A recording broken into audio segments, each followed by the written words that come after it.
नमस्कार मित्रों, स्वागत है आपका हमारे चैनल क्लियर योर कॉन्सेप्ट्स में। दोस्तों, आप सभी को बहुत बहुत धन्यवाद कि आपने इस चैनल के सब्सक्राइबर्स की संख्या को 15,000 के पार कर दिया है। जो लोग इस चैनल को सब्सक्राइब कर चुके हैं उनको बहुत बहुत धन्यवाद। जिन्होंने नहीं भी किया लेकिन वो रेगुलर वीडियोस देखते हैं उनको भी धन्यवाद, और उनसे अनुरोध है कि वो इस चैनल को सब्सक्राइब भी करें ताकि हमारा मनोबल बना रहे। आज का जो हमारा टॉपिक है वो गिग और प्लेटफॉर्म वर्कर्स के संबंध में है, क्योंकि हाल ही में नीति आयोग ने जो है आपको एक रिपोर्ट प्रकाशित की है जिसका शीर्षक है India's booming gig and platform economy. इस रिपोर्ट के अनुसार आपको 2029-30 तक जो है भारत में गिग वर्कफोर्स जो होगा वो 2.35 करोड़ तक हो जाने की उम्मीद है। रिपोर्ट ने कहा है कि 2020-21 में 77 लाख कर्मचारी जो है गिग इकोनॉमी में शामिल थे, जो कि गैर कृषि कार्यबल का 2.6% और कुल कार्यबल का 1.5% था। नीति आयोग चाहता है कि इन गिग वर्कर्स के सामाजिक सुरक्षा के लिए जो है वो भारत सरकार जो नई सामाजिक सुरक्षा संहिता लाई है उसमें उसके लिए बेहतर प्रावधान उनके नियमावली में करे। तो ये जो गिग वर्कर्स होते हैं ये वैसे वर्कर हैं जो पारंपरिक जो हमारा नियोक्ता और कर्मचारी का व्यवस्था है उससे बाहर वो आजीविका में लगे हुए हैं। जैसे एक मालिक होगा और एक उसका एम्प्लॉय होगा, इस सिस्टम से वो बाहर रहते हैं। सामान्यतः गिग वर्कर जो है कम आय वाले कामगार होते हैं जो कोई ना कोई नियमित काम करते हैं और अपने अतिरिक्त आय के साधन के रूप में कुछ और भी कार्य करते हैं। इनके कार्य करने का कोई निश्चित समय नहीं होता, जब समय मिल गया उन्होंने कुछ अतिरिक्त वर्क फ्रीलांसर के रूप में किया। तो गिग वर्कर्स जो होते हैं वो मोटे तौर पर दो तरह के होते हैं, प्लेटफॉर्म वर्कर और गैर प्लेटफॉर्म वर्कर।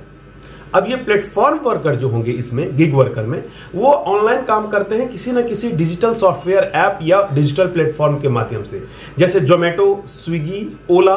इन एप्स के माध्यम से जो भी वर्कर काम करते हैं वो प्लेटफॉर्म वर्कर हैं। इसके अलावा यदि कोई पार्ट टाइम जॉब करता है जो कि किसी प्लेटफॉर्म से नहीं है जुड़ा हुआ तो उसको हम लोग जो है गैर प्लेटफॉर्म वर्कर कहते हैं। तो ये गिग वर्कर में प्लेटफॉर्म वर्कर इंक्लूडेड होता है। और अभी जो रिपोर्ट आया है उसके हिसाब से 2029-30 तक करीब 2.35 करोड़ श्रमिक जो होंगे वो गिग अर्थव्यवस्था में होंगे, जो कि उस समय की जो आजीविका होगी उसका करीब 4.1% होगा। 47% जो है करीब लो स्किल्ड वर्कर जो होंगे वो इस गिग अर्थव्यवस्था में शामिल होंगे। अब ये जो गिग इकोनॉमी होगी, गिग अर्थव्यवस्था होगी, वो किस प्रकार से फायदेमंद होगी, तो इसको देखने का नजरिया अगर हम वर्कर के दृष्टिकोण से देखें तो वर्कर जो है एक मुख्य कार्य में लगा रहेगा, एक मेन वर्क अपना करेगा, कोई एक मेन जॉब उसका होगा। उसके अलावा गिग इकोनॉमी के माध्यम से वो कई अन्य कार्यों में लगा रह सकता है और अपना आय जो है, अपना इनकम जो है उसको वो बढ़ा सकता है। श्रमिकों के पास समय और आय को समन्वय करने के लिए बहुत ज्यादा विकल्प उपलब्ध होगा। वे चलते फिरते अपने कार्यों को पूरा कर सकते हैं, अपने परिवार के साथ वो अधिक से अधिक समय बिता सकते हैं, घर पर रह करके काम कर सकते हैं। कई तरीके का इसमें प्लेटफॉर्म है जहां वो काम कर सकते हैं। काम के चयन की उनके पास स्वतंत्रता होगी, जो चाहे वो काम कर सकते हैं। इसके अलावा जो है श्रमिकों को अधिक आय विकल्प जो है वो मिलेगा। कई बार ऐसा होता है कि जो मध्यम आय या निम्न आय के श्रमिक होते हैं उन्हें समय तो रहता है लेकिन उनके पास कोई और कार्य करने का साधन उपलब्ध नहीं होता है। यह गिग इकोनॉमी जो है वो उनको अन्य प्रकार के कार्यों का एक साधन उपलब्ध कराएगी। वे एक बड़ी परियोजना पर ध्यान केंद्रित कर सकते हैं और अपनी आय को बढ़ाने के लिए कई अन्य छोटे छोटे काम कर सकते हैं। अब अगर हम व्यापार के दृष्टिकोण से देखें तो यह कॉस्ट इफेक्टिव हो जाएगा।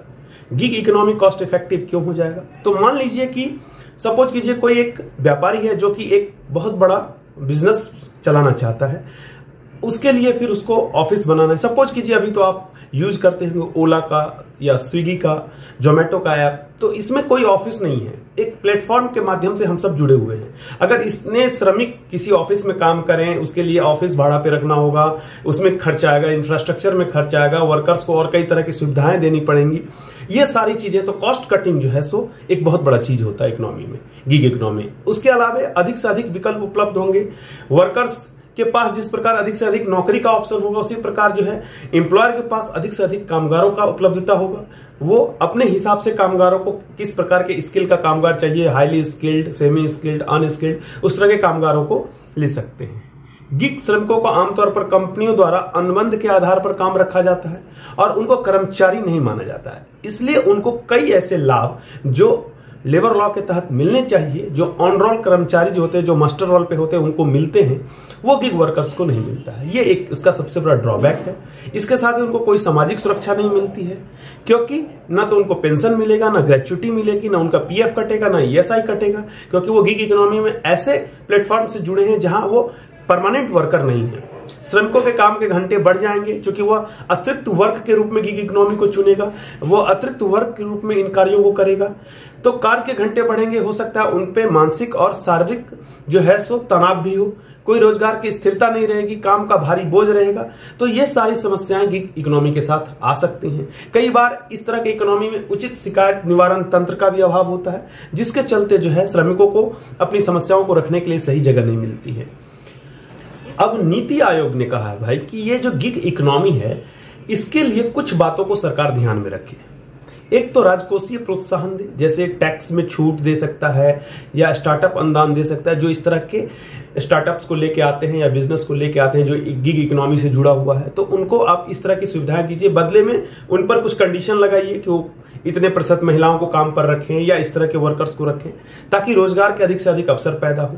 व्यवसायों को महिलाओं की भर्ती पर ध्यान केंद्रित करना चाहिए, क्योंकि संगठन में महिला प्रबंधकों और पर्यवेक्षकों की अधिक से अधिक अगर हिस्सेदारी सुनिश्चित होगी तो लैंगिक रूढ़िवादिता नहीं रहेगी। जो भी फर्म गिग इकोनॉमी में जुड़ते हैं वो ऐसी नीति अपनाएं ताकि वृद्धावस्था वगैरह में उनका सामाजिक बीमा जो है रहे। कई तरह की स्कीम्स है बैंकिंग से जुड़े हुए या सरकार की, जिसमें कंट्रीब्यूटरी आप जो है सोशल सिक्योरिटी स्कीम्स आप ले सकते हैं। तो गिग इकोनॉमी में जो एम्प्लॉयर्स जुड़े हुए हैं उनको इस तरह की स्कीम्स पर ध्यान देना चाहिए, साझेदारी वाले स्कीम पर। और भारत सरकार को भी ध्यान देना चाहिए कि जो सामाजिक सुरक्षा संहिता 2020 है उसमें जो है इस तरह की परिकल्पना की जाए। ये जो गिग प्लेटफॉर्म है ये रिसोर्सेज का दोहन न करे, बल्कि रिसोर्सेज को यूज करे और उनके लिए भी एक बेहतर भविष्य जो है वो तैयार करे।